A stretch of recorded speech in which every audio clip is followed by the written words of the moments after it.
Welcome to the Millennium Marriage Podcast, where we discuss practical tools and insights into the joys and challenges of marriage.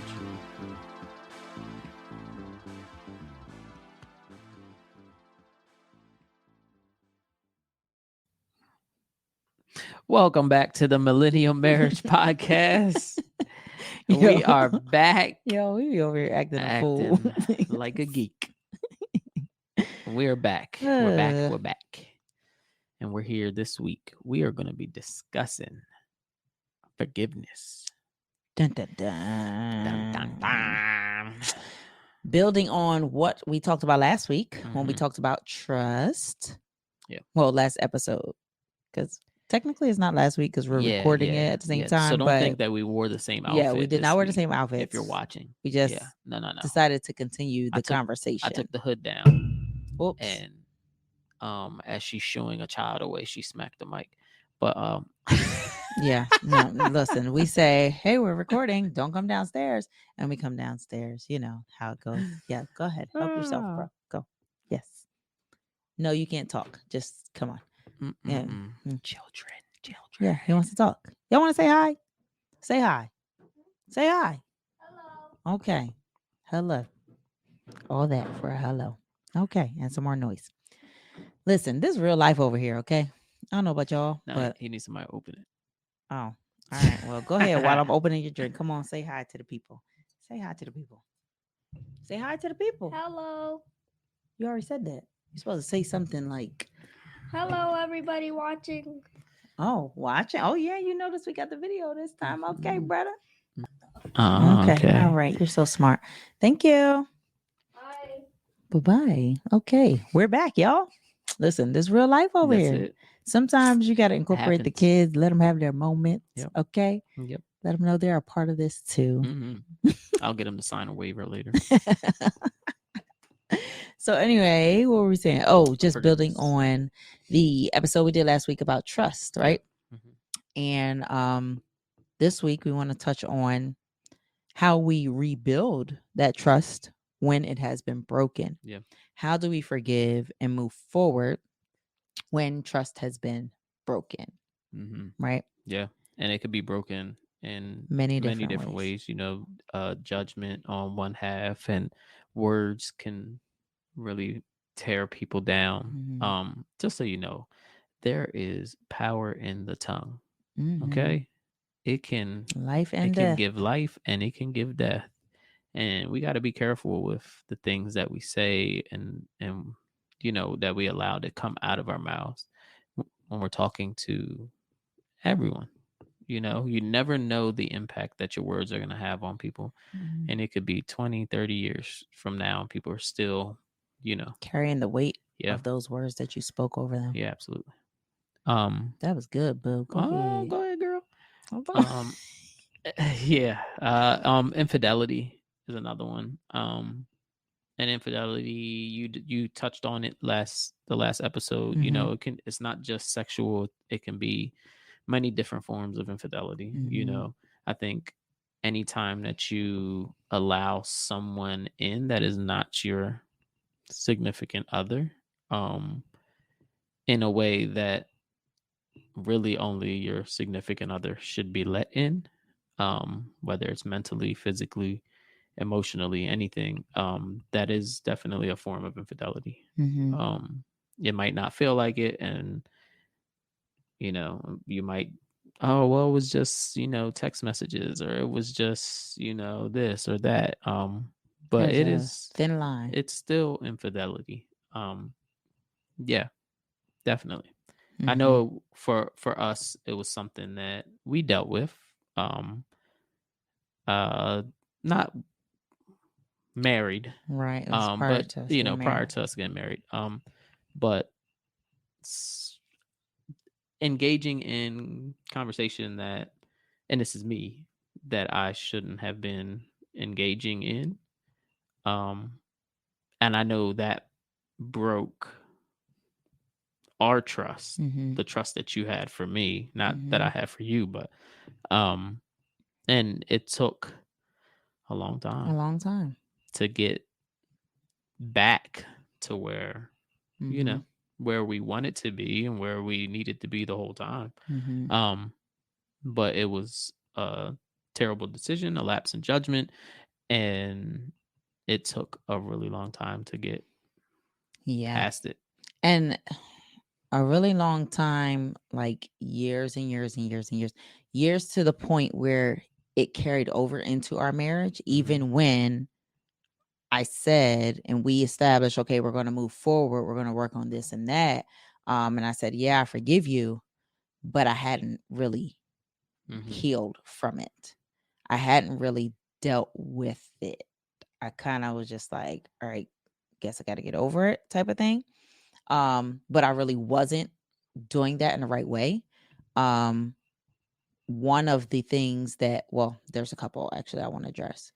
One of the things that I think kept us stagnant was that I don't think I intentionally did it, but holding it over your head after I said I forgive you, but still bringing it back up. Right. So it was difficult for us to move forward because anytime a disagreement came or something else came, then I will bring it back up. Now, most of the time, it was triggered by something, Right. by something that was happening during that time where I'm like, that looks familiar. This happened again. So, it wasn't an intentional thing, but when that trust is broken, there are so many things that can trigger it. Even when you decide to move forward, you've made a decision to forgive because forgiveness is an intentional decision. It is something that you have to work on. It's not just words. And I think a lot of times we think, oh, because I said I'm sorry and because you said I forgive you, then it should be over with. Right. But it's a process. It is a process, and everybody's process is differently the way they can move through forgiveness. And for me, I had a lot of triggers, a lot of triggers, because then I felt like I wasn't good enough, and then it messed with my confidence. And then there was just it's a sorry, I'm looking for a snowball effect. Yeah. Where it could be something small in the beginning, but the more you sit and stew on it, then it like builds up and affects other areas of your life. So that was the one thing.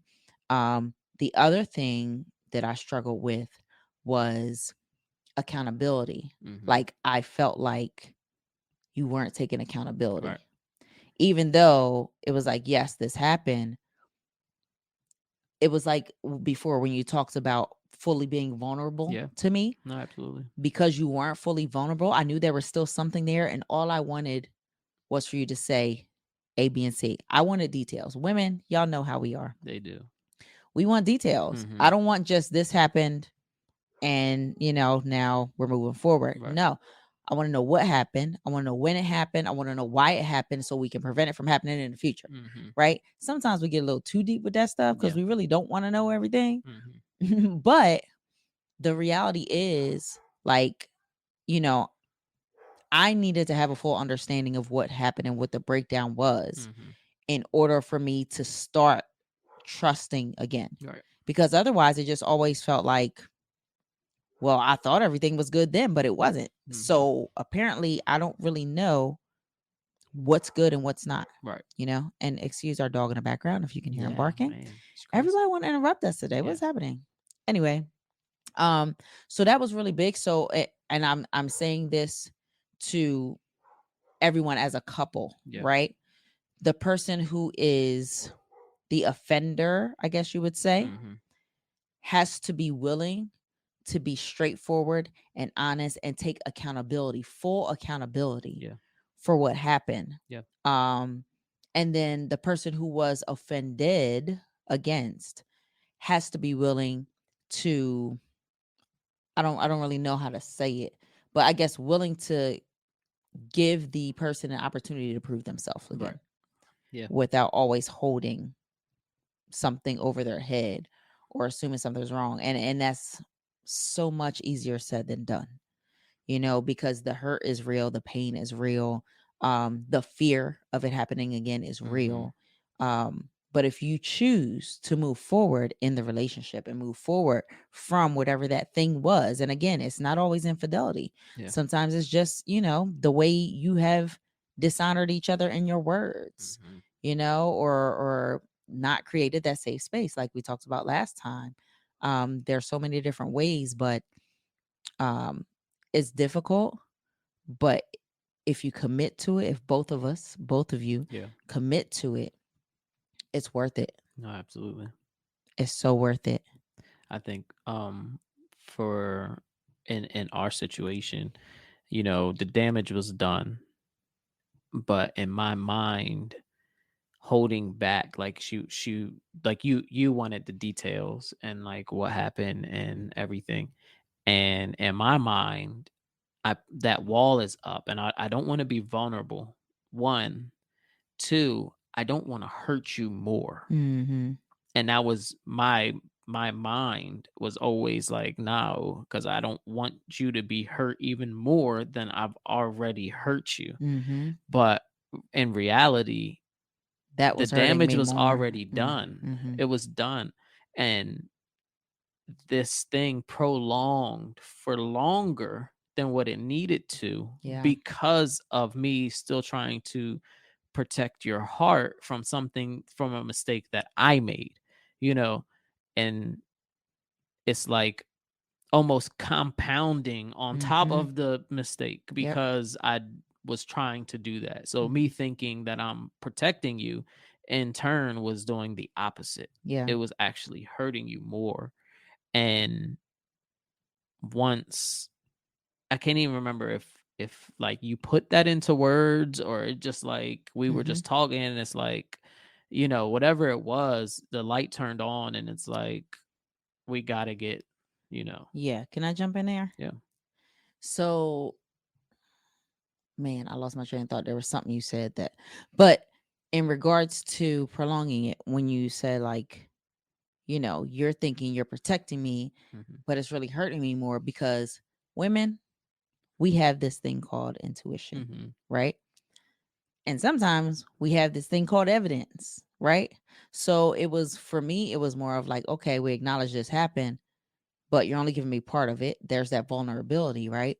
And it was the fact that I knew there was more to it and you wouldn't release. So like we talked about in the last one, where it's like, if I can't bring you to small things, how am I going to bring you to big things? And I felt like you want to give me the opportunity to bring me to big things.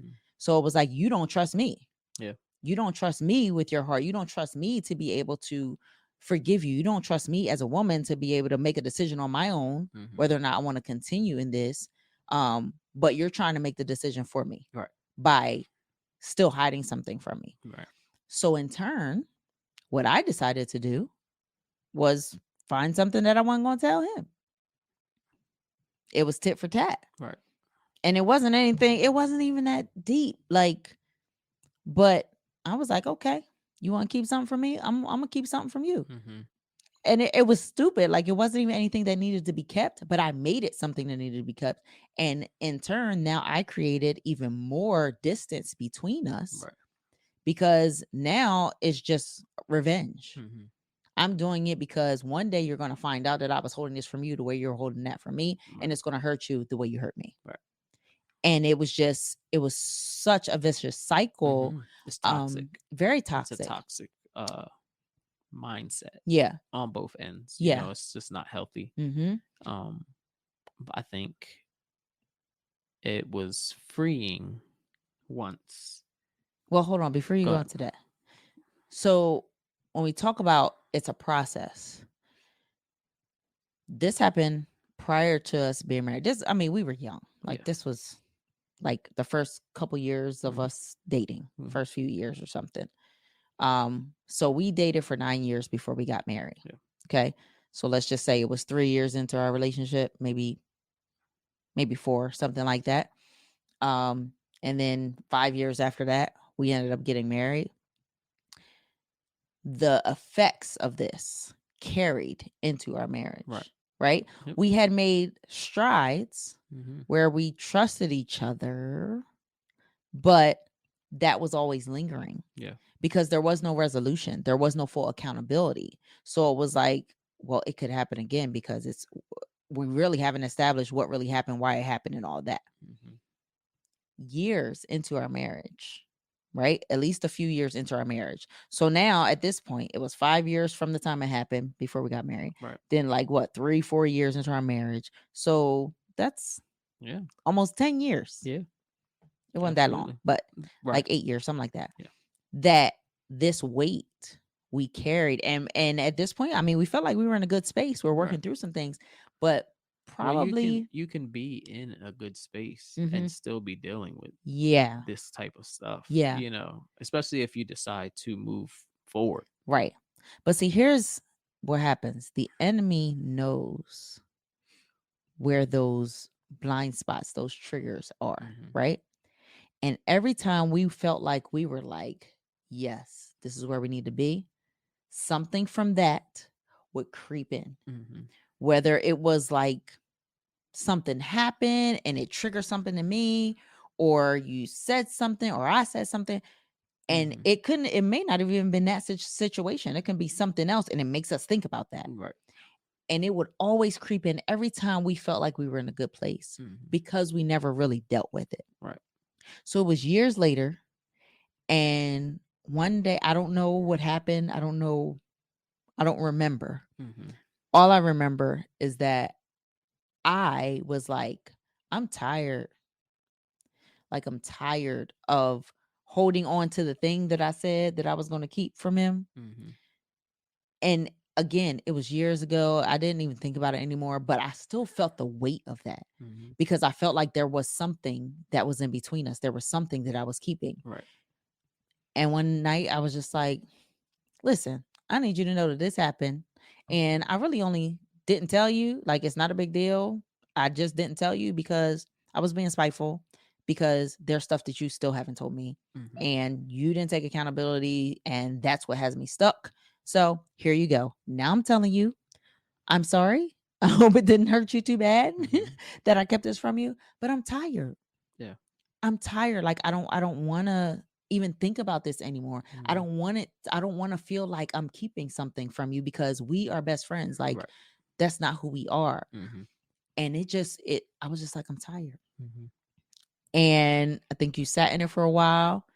And the next day you were at work, Mhm. and I got a text from him, a long text of him releasing and acknowledging what had happened, 10, Yeah. 8, however many years Yeah. ago. That freed both of us. Mhm. It was like, and I don't know what you were feeling Mhm. when you did that, like what you were thinking, how you were thinking I was going to respond. Right. Probably like flip out, Yeah. like it took you all this time, you know what I Right. mean? But I was at such peace. Mhm. Like, it literally gave me joy to hear him or see him put into words, taking responsibility, being Right. completely vulnerable, and letting me know everything that a lot of it I already knew. Right. But it was just the fact that you were able to be vulnerable with me again. Mhm. And that is what freed us, I believe. So that was it was a big step, right? But it wasn't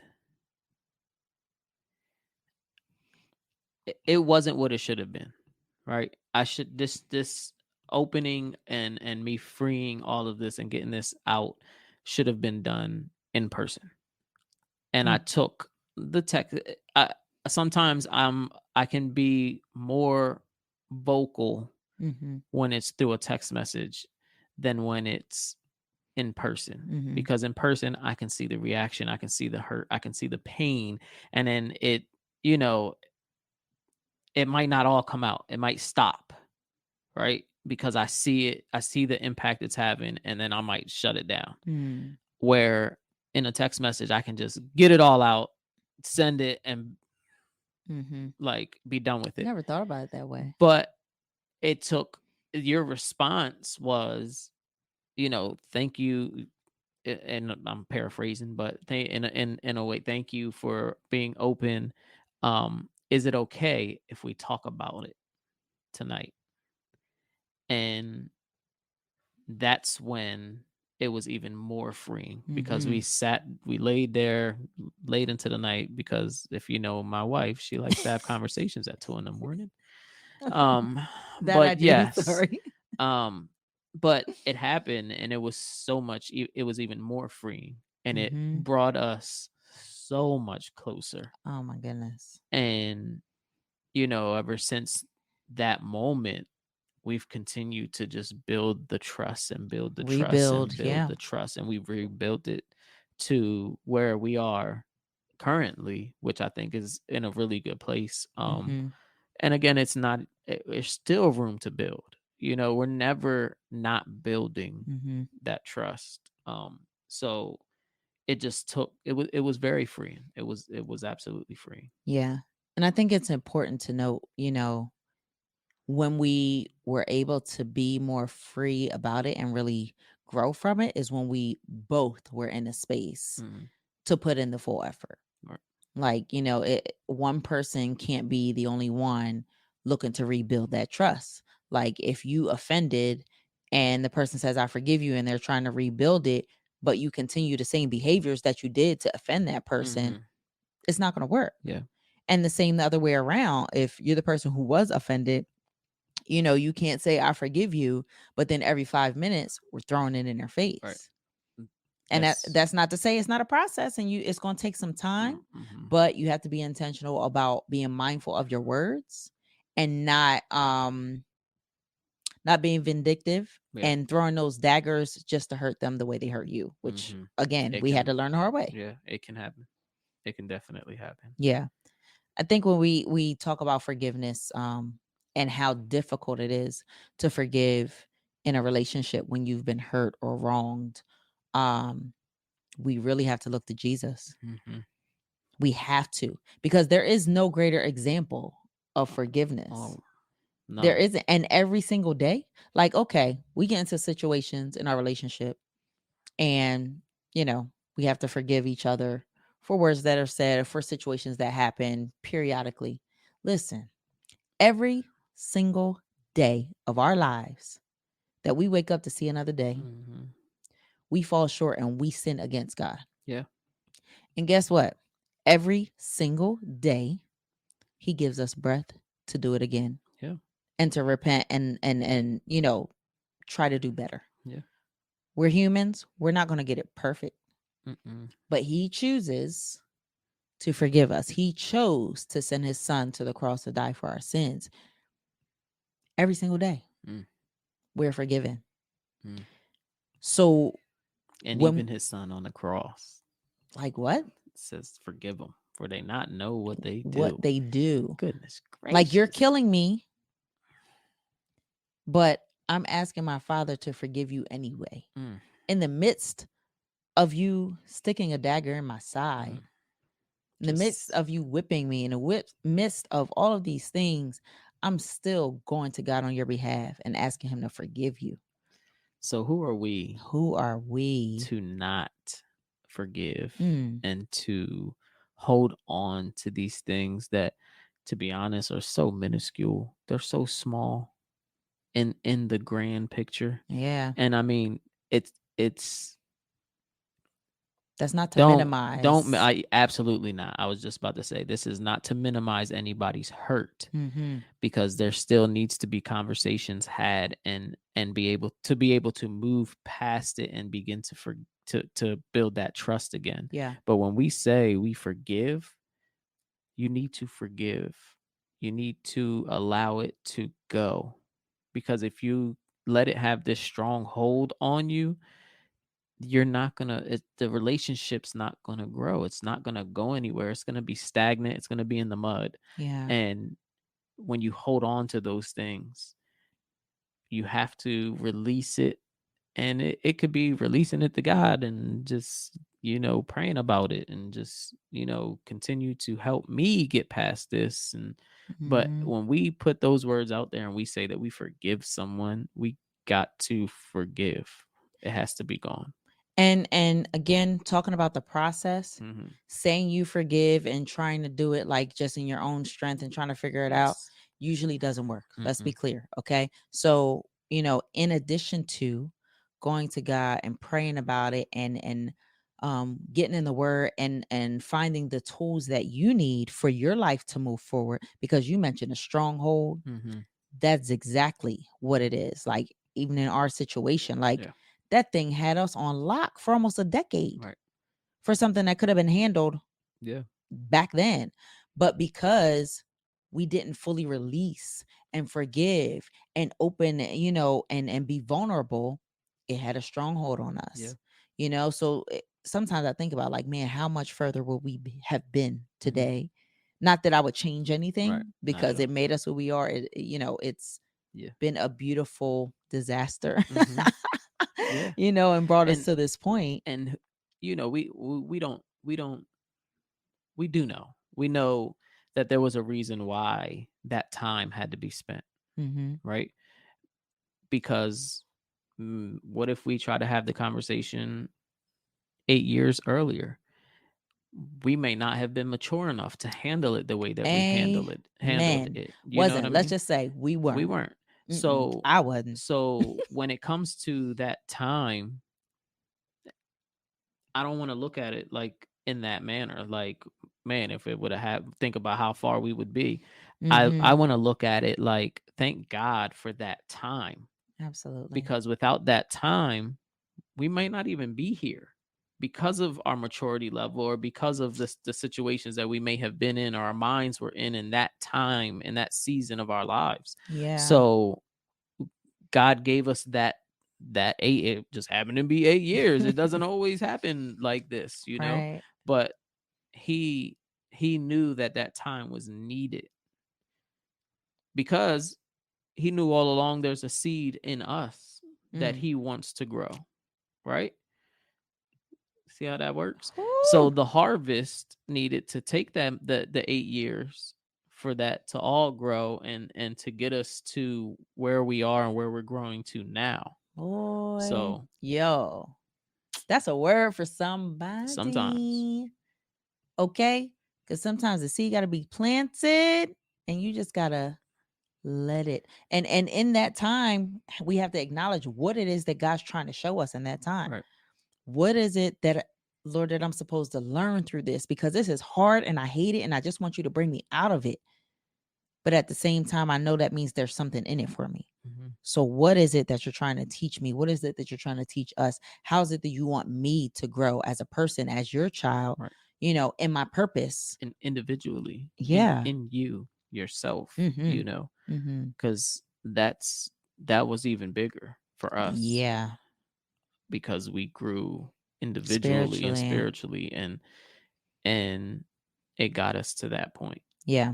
Yeah. And sometimes we're so quick to where, if this is the offense, we got the offense here, and the offense within our relationship, it's a big thing, but within what we have, it's a small thing, right? But sometimes we allow this small thing to dictate this big love and relationship that we have. So we were able to move forward.